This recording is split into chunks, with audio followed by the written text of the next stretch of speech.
One of my students acted mature for his age. Later, I found out why. I already liked her. We played video games, watched romantic movies, cooked meals side by side. I was falling in love with her.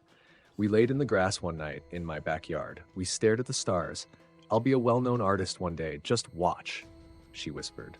"What would be your stage name?" I asked. "Haven't thought of it. How about Starry Day?" She looked at me. I turned to her and smiled.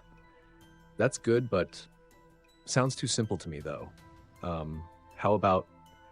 She suddenly kissed me and chuckled. I kissed her back, and she hugged me as we lay there. I smiled, looking at the starry night. A few days later, we cooked the recipe we saw in a social media post for fun. "It needs more ketchup," she said as I stirred the stew.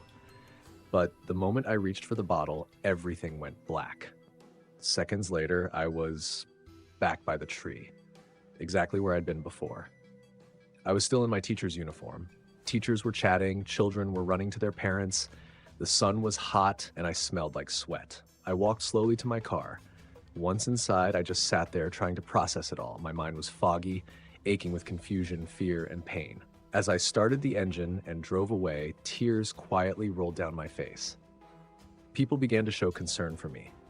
I grew quiet, ate less, and rarely did any of the things I used to enjoy. I always went to bed early. I never told anyone, but I often went to the bathroom just to cry. When I taught my class, I no longer had the same enthusiasm. Even my students started to show concern. But because of the heaviness I was carrying, I hadn't noticed that Eric had been absent for quite some time. When I went to bed, I couldn't stop thinking about that kid. I remembered assigning them a written task about anything that felt like a burden to them, but I had forgotten to read their work. Without a second thought, I read Eric's work first. "Dear Sir, I want to confess that back in 4th grade, I was one of the students who ate that strange fruit. In my hallucination, I actually grew up. I made friends, faced struggles, completed my studies, and eventually found a job. My heart was beating fast. I continued reading. And then I became an adult and started a family. I was so happy with my wife, our children, our pet. What came next sent chills down my spine. Our grandchildren, our great-grandchildren, our great-great.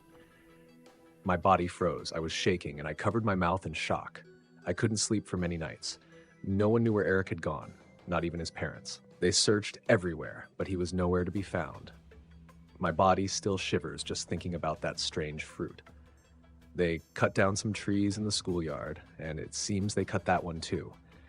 If that was the first tree of its kind, I pray it will also be the last."